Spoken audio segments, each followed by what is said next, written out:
Hello, everybody, and welcome to week 3 of our class here at Rasmussen College on comparative politics.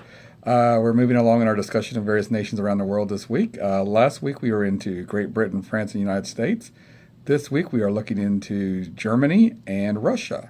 Germany is a very interesting nation because we all know that a lot of the history of Germany that went into the First and Second World Wars. Germany came late to the game in terms of European politics. It was one of the last nations formed into its modern borders, so it was behind the colonial periods of Spain and England and France and how they became massive colonial powers in the 1800s. Germany was kind of late to that. It was more of a tribal area. It was more divided up into various regions, Prussia being probably the most powerful of it, Prussia. And because of that, there was always this probably issues of Germany wanting to be as equal as the rest of the nations of Europe. So there was always this effort of trying to catch up in a way, trying to find colonial colonies in Africa, involved in Ethiopia, different regions of the world, trying to establish themselves. And then you had their involvement in the First and Second World Wars. Germany, of course, being held accountable in the First World War with the Treaty of Versailles. It was never a really good peace treaty in terms of asking Germany to pay reparations.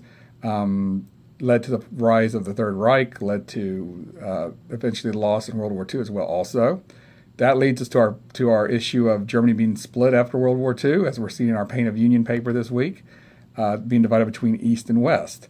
What's very interesting, guys, is since the unification, Germany has become one of the major powers of Western Europe. Angela Merkel is probably one of the most powerful leaders in the world, and Germany is an economic juggernaut on the European continent. We will discuss in our live classroom module the relationship between Germany and Greece and Germany's influence in the European Union.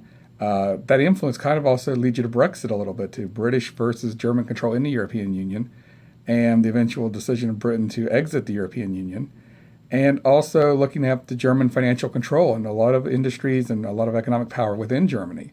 Germany's also been very interesting in immigration. They've been taking in tons of immigrants from the Middle East who are fleeing the various wars in the Middle East. So where you have immigration taking a different line in the United States, it's much more of an open policy in Germany, where they have opened the borders and have not closed them to immigrants coming in from Iraq, Syria, and the various war-torn regions of the Middle East. Other nation, guys, is the big one. We're talking about Russia this week as well, too, in our live classroom. Russia is an extremely interesting study. Russia has a constitution, has political parties, has a Supreme Court, has all these different things. And when you read it, you would think Russia's an extremely democratic style society. The issue with Russia, of course, is one guy. Vladimir Putin has been president of Russia more than anyone else since the founding of Russia after the Soviet Union. And there's a lot of unresolved answers and questions when it comes to Russia, as what happens to Russia once Putin finally does leave? What is Russian interest under Putin? We've seen now Russia involved in Syria with Russian troops on the ground in Syria. We've seen Russia's interest in the Ukraine and their supporting of rebel groups within the Ukraine, taking back the Crimea region. So there's a lot of interesting things going on with Russia, especially with the Russian relationship with the United States. On one hand, we put sanctions on them. On the other hand, President Trump says he's good friends with Putin and wants to meet with Putin. So the issue of the Russian involvement in the elections and the ongoing Mueller investigation. So a lot of interesting issues when it comes to Russia and our study of Russia this week. So a lot of current events going on with that nation. Remember, guys, your initial postings are due on the discussion board by the end of the day Wednesday. Replies are due by the end of the day Friday. Live seminar is Wednesdays from 8 to 9 p.m. Central Standard Time. If you cannot make it, you must review the archive recording of the class, which will be placed in the live classroom section of the course, and then answer the poll question correctly. I've had a few miss that poll question and did not get credit for the class. So you must make the question correctly if you are unable to attend class. I actually encourage you guys to attend. It's a very interesting discussion, and we ask a lot of questions, and as you guys have seen in the archives, and it'd be nice to have some more students in there live this week. Remember, too, guys, 2 papers this week. We have our paper on the Pain of Union due, and then you must submit your thesis and outline into the class to get graded. I have had some people submit it to me through email as we're picking our topics this week. But also remember, you've got to submit it the right way, too, through the course. It has to be the thesis statement, a Roman numeral outline, and it has to list some references that you have found already in looking at one of the 3 topics. So you need to have some references within that outline as well also.